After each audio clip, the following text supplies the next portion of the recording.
Paloma, explica pra gente então um pouco mais sobre esses sistemas que você acabou de colocar. Bom, os sistemas menos conhecidos, né, são da propriocepção e o sistema vestibular. Então, a propriocepção, ele tem os seus receptores localizados nas articulações, nos tendões e nos músculos.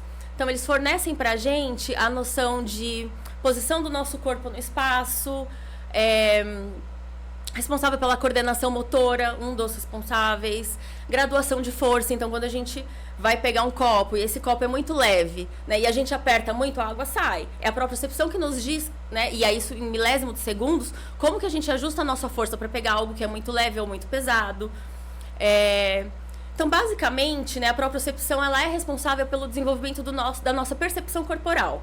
Então, uma criança, né, que ela não tem uma propriocepção bem desenvolvida, é uma criança muito desajeitada, né, com uma baixa coordenação, que sai esbarrando nas coisas, que aperta o gato muito forte, ou o oposto, né, que pega o lápis muito mole, não consegue, né, apertar e fazer a força necessária, porque ela não tem uma percepção interna do corpo dela. Então, ela não tem noção, às vezes, nem da extensão do corpo dela, do espaço que o corpo dela ocupa no espaço. Na verdade, é uma falha nessa resposta, então, né? Isso. A criança, ela pode ter, né, um excesso, né, uma resposta em excesso ou diminuída para todos os sistemas. Então, a gente chama, né, de uma hiperresposta ou de uma hiporresposta. No caso da propriocepção, o que a gente vê muito nas nossas crianças é uma hiporresposta, na sua maioria das vezes. E aí, é uma criança que ela vai buscar essa informação, porque a gente precisa dos nossos sistemas sensoriais para dar respostas ao ambiente, né? Então, a gente precisa ter noção, né, do que está chegando pelo sistema auditivo, visual, enfim. E aí a gente age de acordo. Então, vou dar um exemplo para você.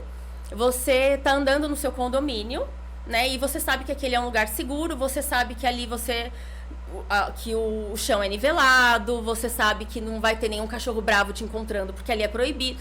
Você anda, né, e você está conversando com alguém.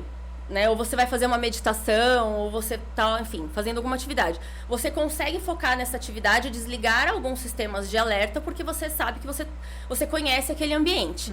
Se você estiver andando numa rua escura, num bairro perigoso, né? O seu sistema vai ficar em alerta, e aí o seu sistema auditivo, por exemplo, vai detectar o mínimo, né, de perigo para você entender se é hora de correr, se alguma coisa tocar a sua pele, você vai ter uma reação exagerada, né? Porque você acha que alguém pode estar te perseguindo, enfim. Então, os nossos sistemas, eles nos servem para nos defender, né? Então, se você sente alguma coisinha no seu braço, dependendo do ambiente em que você está, você vai ter uma reação leve, deixa eu ver o que é, ou você vai gritar, porque pode ser uma aranha, né? Então, quando a gente não tem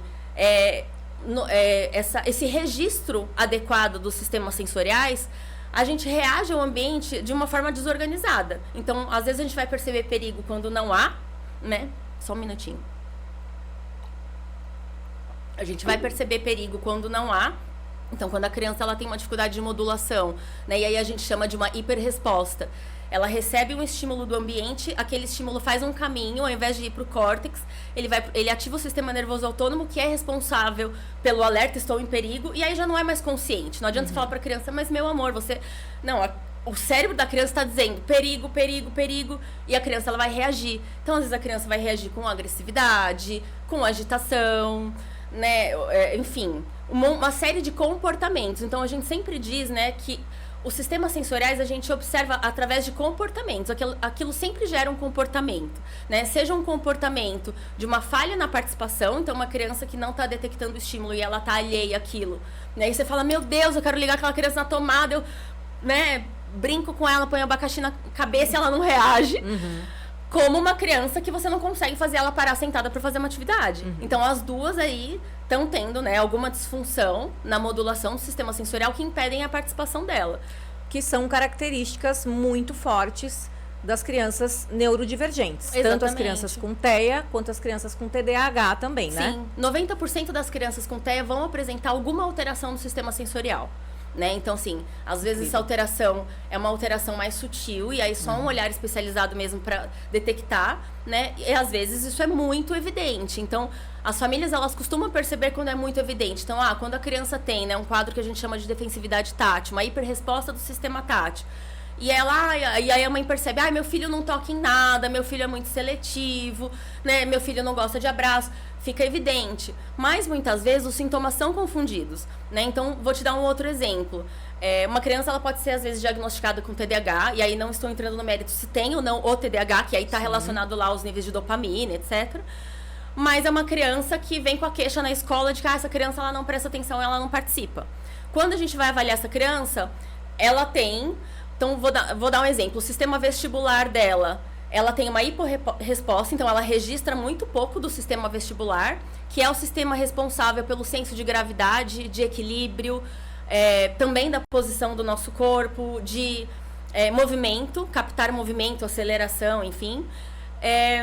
Ela tem esse sistema em baixa. Aí ela tem o sistema tátil com uma hiperresposta. Então, ela tá atenta ali na etiqueta da roupa no corpo dela, na costura da calça, no cabelo, né? Ela tá do ventilador, o ventinho que tá vindo, ela tá percebendo tudo. Aí, o sistema auditivo dela, ela também capta com uma hiperresposta. Então, ela tá registrando ao mesmo tempo que a professora tá falando, o amigo que tá amassando a folha, o outro que tá apagando com a borracha, a hélice do ventilador. Como essa criança presta atenção na professora? Se ela está sendo atravessada por tantos estímulos, sem habilidade de filtrar, que é quando a gente diz que ela tem uma dificuldade de modulação, né? Então, aí a escola, né? E às vezes o próprio médico vai dizer, não, essa criança é um TDAH, porque se não consegue sustentar a atenção, é um TDAH. Mas será que é um TDAH? Né? Então, quando a gente trata junto, também muito por isso é importante a atuação de uma equipe multi, né? E de um olhar também habilitado e capacitado, de uma avaliação neuropsicológica bem feita, a gente vai entender o que é realmente dos processos cognitivos e neurobiológicos dessa criança e o que é sensorial. Porque quando a gente elimina, né, quando a gente consegue melhorar essa parte sensorial, muitas crianças deixam de ser TDAH. Então, assim, a mãe fala, melhorou, não precisa nem de medicação mais. Então, a gente sabe que, na verdade, não era um TDAH. Era, né, uma manifestação da disfunção do processamento sensorial. E muitas vezes as crianças vão ter as duas coisas e vão ter tudo junto e misturado mesmo. Então, o diagnóstico não é fácil e precisa ser feito por uma pessoa especializada. Muito bom. Quanto assunto interessante, hein?